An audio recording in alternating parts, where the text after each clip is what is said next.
Oh.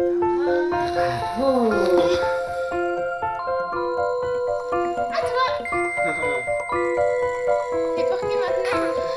Pour papa. Voilà, c'est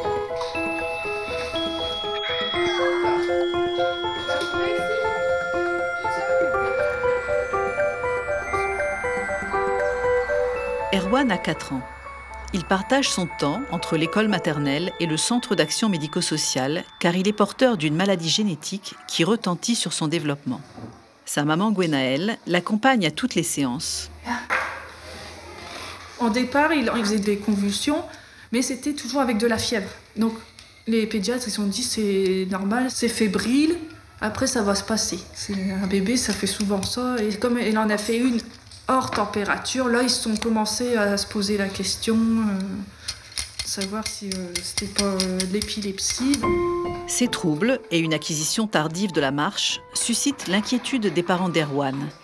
Ils consultent le docteur Lanco, neuropédiatre du CAMS d'Aulnoy-Emery, qui leur propose sans attendre un accompagnement. Des tests génétiques réalisés en parallèle permettent d'établir le diagnostic rapidement. Erwan, il a une maladie génétique. C'est une épilepsie grave en fait. Pour en faire une fois ça peut durer 5 minutes, comme une autre fois ça peut durer 2 heures. Et c'est moi qui est porteur de cette génétique. Voilà. Ouais, parce que je suis épileptique aussi. Moi. C'est encore à l'intérieur. Erwan, qui présente un retard des acquisitions, bénéficie d'un accompagnement global. Chaque mois, le docteur Lanco observe son évolution et adapte le traitement en fonction de son poids. Récemment, les crises d'épilepsie se sont aggravées et le médecin a dû lui prescrire un nouveau médicament. Voilà, 1m10.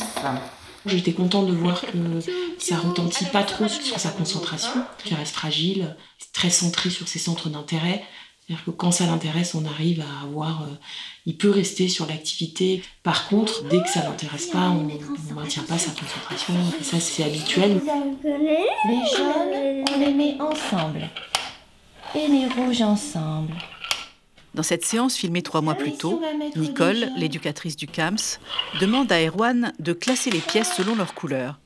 Mais il ne suit pas la consigne. Il préfère les empiler pour tester leur équilibre. Moi, je secoue. Attention. Il apprend en expérimentant par lui-même et on le voit par rapport aux couleurs. Et c'est là qu'il retient et qu'il apprend. On change de couleur ? Retour à la consultation. Erwan est maintenant capable de nommer les couleurs des feutres. Bleu. Ça aussi, c'est bleu, oui. Vert. Oui. Et ça, c'est quoi ? Plus petit, il a avancé beaucoup plus doucement. J'avais quasiment pas de progrès d'une consultation à l'autre, ou très peu. Là, j'étais surprise aujourd'hui. Mais quand les enfants nous surprennent, c'est toujours très plaisant. 3 fois par semaine, pendant 2 heures, Erwan se rend à l'école. Madame Morand, l'enseignante, lui prépare un emploi du temps sur mesure. Il va faire toutes ces activités-là. C'est l'emploi du temps d'Erwan.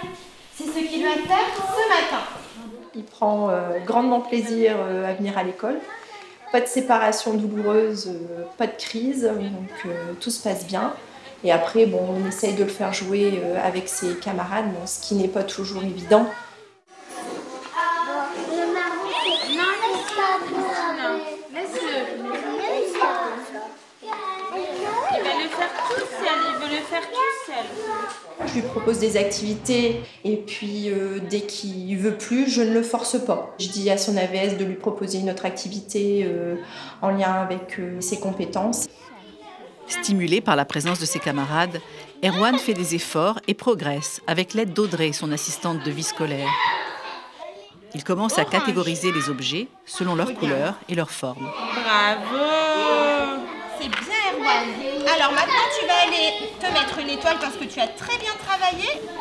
Super. Il apprend quand même, mais à son rythme. Il y a un mois de ça, il ne savait pas ses couleurs. Maintenant, il essaie. Ah oui, si, on est content.